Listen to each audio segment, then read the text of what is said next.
Yes, that's a great way to start a video, but today I'm actually going to refer back to a video I made a while ago, which is where I guess talked about my favorite Doctor Who episodes.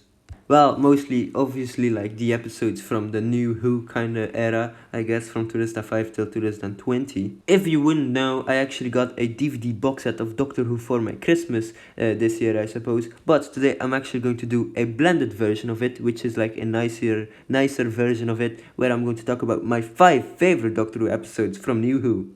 What was the cause of death? There wasn't one. They're not dead.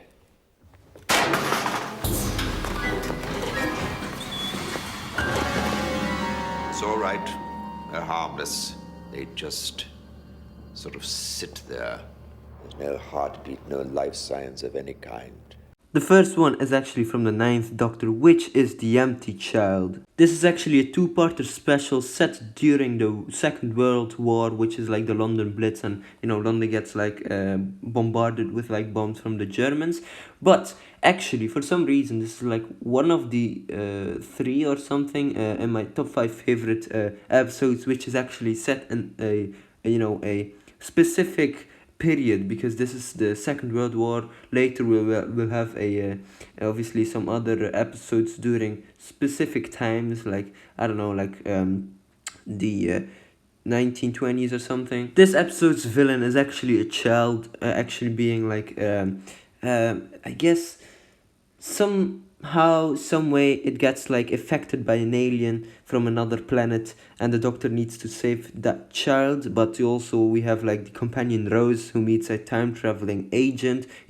It's peak Doctor Who. It combines actually some horror elements, some comedic elements, and some drama, some adventure, some sci-fi technology, and it's epic. This is such an episode I would recommend to anyone if you want to watch a Doctor Who episode. For some reason, I'm probably going to, share this episode with a lot of my friends, or a lot of, random people, just, talk about science fiction or something, because this episode is just one of the best, like, piece setting episodes ever. Like, they use the Second World War, they use the way the people are afraid from the Germans, right? It's actually perfect.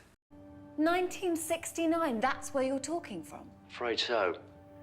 But you're replying to me. You can't know exactly what I'm going to say 40 years before I say it.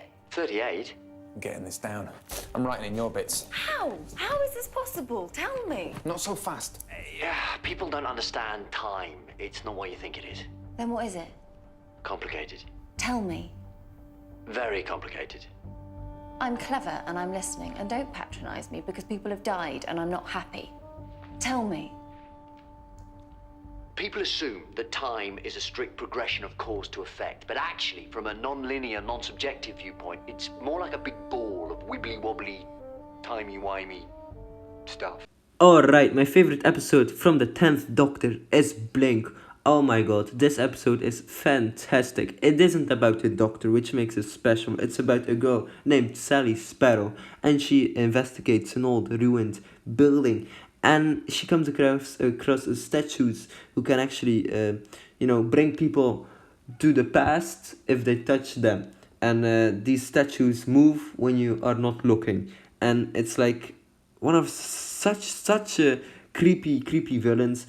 But that's why I already love this episode so much. Like, just like the previous episode I talked about, this is more like kind of leaning more into the horror vibes of Doctor Who. And it's really interesting how the Weeping Angels are one of my favorite villains, because they're just statues, but they're so dangerous. And alright, let's talk about the next episode. Just wondered, between you and me, in 100 words, where do you think Van Gogh rates in the history of art? Well, big question, but to me, Van Gogh is the finest painter of them all. Certainly the most popular great painter of all time, the most beloved, his command of colour the most magnificent. He transformed the pain of his tormented life into ecstatic beauty. So we arrived at the 11th Doctor, where Amy and the Doctor actually, enjoy some Van Gogh paintings, right? But they notice a small detail which is like a monster inside one of the churches that he made. So they travel back in time, meet Vincent, and see which monster they're facing here. But especially like the vibe, the entire vibe, it's about Vincent van Gogh, right? One of the most traumatic painters ever. He had like so much like depression and stuff like that, and I think it's handled so beautifully that they, you know, incorporate Vincent van Gogh actually in the story. And, you know, you can say whatever you want about the ending, you know. The song, in my opinion, is kind of cringe, but, you know, whatever. But still, like, it's true. Like, the narrator in this case describes Van Gogh as, like, one of the finest painters in history. And he really is, I guess. And, you know, I really like his work, too, so makes sense, obviously, but... You know, this episode is like literally the reason why people can love Vincent van Gogh even more. And, you know, let's go to the 12th Doctor right now. How many seconds in eternity?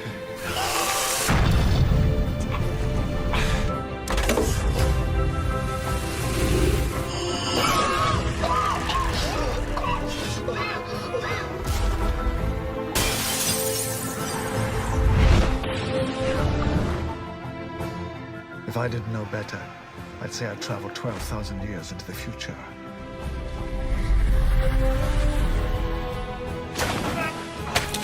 How many seconds in eternity? Shepherd's Point. Jesus Christ, I mentioned this episode so much in my videos, but bro, this is my favorite episode. I literally want to take this episode to my grave, because this is one of the most fantastic Doctor Who episodes. My favorite one. Like, I would say the best one, but it's probably not the best one. It's very high rated though, so that's great. But this is Heaven Sent. This is an episode where the Doctor actually lives in a castle for 2 billion years with a creature who's been chasing him like ever since he got there in that castle. And the Doctor actually does this to, you know, grieve over a friend that he just lost. She was like everything to him, and she was like her, you know, his best friend. And yeah, well, probably for like 3 seasons, 3 series. So bro, Clara Oswald is a great companion. This story is fucking epic, and I don't really need to talk about it. Like, bro, it is fantastic. It's beautiful, man. Is it your own design? I made it, mainly out of spoons. You're an inventor. I have my moments. I knew it. So you can understand how it feels. You know, when you have an idea and to make it real, I don't think there's any greater thrill. I couldn't agree more.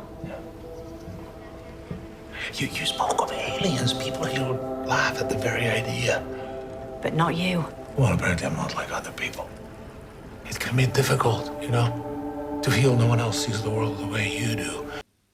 Alright, it took me a while, but I finally chose my favorite Jodie Whittaker's Doctor episode. Obviously, this was written by, well, you know, this entire series was produced and, you know, made by Chris Chibnall, and his writings, you know, or his writing is somewhere, you know, everywhere, I guess. But this episode is, you know, pretty alright. It had some great moments. It had a few, you know, meh, alright scenes, but I think they handled Nikola Tesla perfect in this one. Nikola Tesla is obviously the famous scientist, right?